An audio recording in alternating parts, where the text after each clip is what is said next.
Hey, thanks for spending a few minutes with Phil. Almost forgot my card there.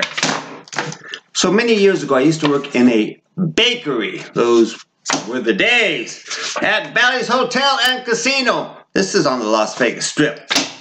I used to work with a gentleman named Frank. Frank was a painter. He used to paint all over the hotel, and he would paint parts of the bakery from time to time.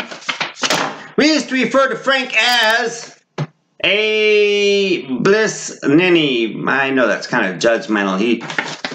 Frank was kind of a social butterfly. He was what we call happy-go-lucky, always kind of in a good mood and stuff like that. And I always used to get a kick out of Frank. Well, one day, he and I were talking, and I, of course, was complaining about this or that. It was a while ago. I don't remember what I was complaining about. And Frank said, "Hey, Phil, do you know what the secret of happiness is?" And I said, "I do not, Frank. Do tell." And he said, "The secret of happiness really is acceptance. Acceptance. Accepting things as they are. Accepting what's going on in life. Accept it is the key to happiness."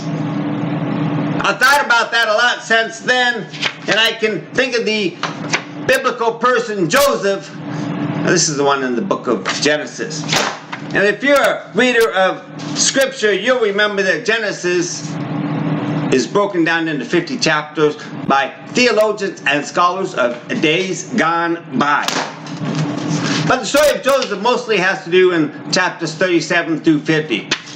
For the most part. There's a little bit more here and there, but that's the big part of it. And I'm going to do something that you're not supposed to do. I'm going to read into the Scriptures. Theologians say don't do that. You can't give biblical principles that way. But I disagree. So that's what I'm going to do. Now, you remember Jacob, Joseph's father, had 12 sons, and Joseph was the 11th son of Jacob. I'm getting ahead of myself. Joseph was the son of Jacob, who Jacob favored. Jacob favored Joseph because he loved his mom. He had more than one wife.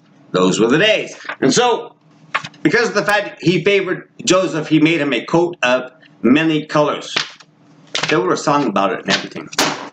One night, Joseph had a dream, and in the dream, he rules over his family, his brothers and everything else. Now, between the coat of many colors and the dream, his brothers hated him. Well, one day the brothers are out there tending the sheep, and father says to Joseph, "Hey, go out there and check on your brothers."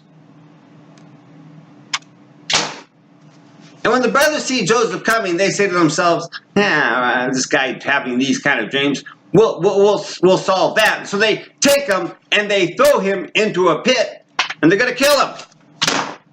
But then they decide, instead of killing him, let's go ahead and sell him to some Ishmaelites or Amalekite mercenaries. They sell him into slavery. It's kind of a dysfunctional family. And Joseph finds himself in Potiphar's house, and he ends up being over Potiphar's house, and he organizes things. This is the captain of the guard for Pharaoh. He's doing pretty good, but he was doing pretty good, but that good doesn't last because he ends up being accused of rape falsely, and he ends up in prison. Oh, Joseph, let me tell you something like that. But he does good in prison. He ends up being an overseer in prison. He is actually put over the other inmates in prison as well. There's a saying that the cream always rises to the top. In other words, it's my observation that whatever situation Joseph is in, he ends up doing okay in that given situation. Whether even he was wronged, he ends up doing okay. And I believe a part of it is because he accepts it. He accepts the situation as it is, and he does his best. You'll know that after a few years, there is a baker and there is the food tester for the king. They end up in prison. He ends up interpreting some dreams for them. And finally, a couple years later, he ends up being over all of Egypt except Pharaoh. Now, he wasn't chasing his dreams or any of that stuff. All he really did was prayerfully do the best he could in his given situation. I think dreams are overrated. That's just my opinion. Well, fast forward to the New Testament. And one of my favorite apostles, Paul the Apostle. And he ends up in a situation that he needs to accept. And the Bible talks about it in 2 Corinthians chapter 12. Paul talks about a thorn in the flesh. And he talks about the fact that he's got this thorn in his flesh.